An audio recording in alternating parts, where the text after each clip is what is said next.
শীতের রোদেও কিন্তু ত্বক পড়ে, ফলে মুখের সঙ্গে সঙ্গে হাতে পায়েও ট্যান পড়ে যায়। অনেক কিছু ব্যবহার করেও এই ট্যান কিন্তু কিছুতেই দূর হয় না। তাহলে বলবো, এই শীতকালে যদি কফি পাউডারকে তোমরা এইভাবে মাখতে পারো, তাহলে ত্বকের মধ্যে থাকা ট্যান তো উঠবেই, তার সঙ্গে ব্ল্যাক হেডস এবং হোয়াইট হেডসের সমস্যা দূর হবে। যে কোনো ধরনের কালো দাগছোপ কিন্তু খুব সহজেই দূর হবে। আজকে আমি তোমাদের সঙ্গে কফির কতগুলো রেমেডি শেয়ার করব। এই রেমেডিগুলোর মধ্যে তোমাদের যেটা ভালো লাগবে সেটাই তোমরা ব্যবহার করতে পারো। বাড়িতে থাকা কয়েকটা জিনিস ব্যবহার করেই তোমরা এই শীতকালে পেতে পারো গ্লোয়িং ত্বক। তো চলো বন্ধুরা, বেশি না কথা বলে ঝটপট করে রেমেডিগুলো দেখে নাও।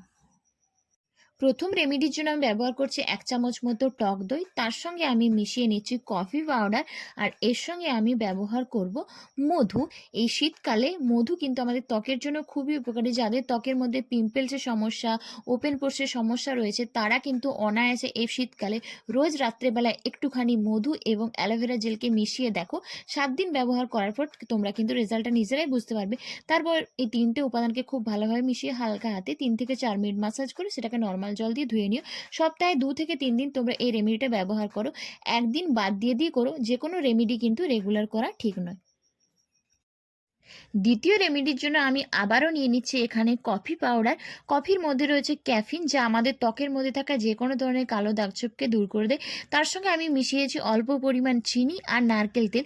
চিনি কিন্তু আমাদের ত্বকের মধ্যে থাকা ব্ল্যাকহেডসের সমস্যা খুব সহজে দূর করে, আর নারকেল তেল আমাদের ত্বকের চামড়াকে টান টান রাখতে সাহায্য করে। যাদের ত্বকের চামড়া কুঁচকে গেছে, ত্বকের মধ্যে কোনো গ্লো নেই, তারা রোজ রাতে একটুখানি নারকেল তেল আর অ্যালোভেরা জেল মিশিয়ে মাখো, দেখবে ত্বকের মধ্যে গ্লোয়িং ভাব থাকবে।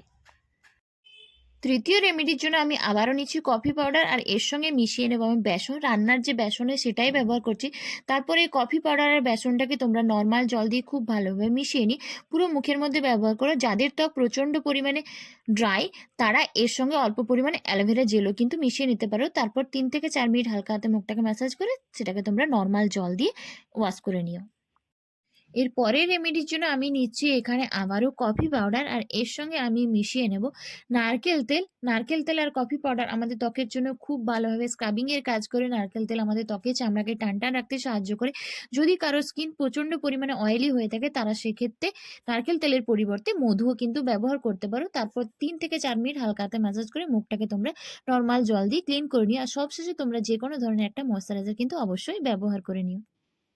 এই রেমেডির জন্য আমি নিচ্ছি এখানে কফি পাউডার, আর এর সঙ্গে আমি মেশাবো অ্যালোভেরা জেল। বাজারজাত যে অ্যালোভেরা জেল হয় আমি সেটাই নিয়েছি। তোমরা চাইলে বাড়ির টাটকা গাছের অ্যালোভেরা পাতাটাও নিতে পারো।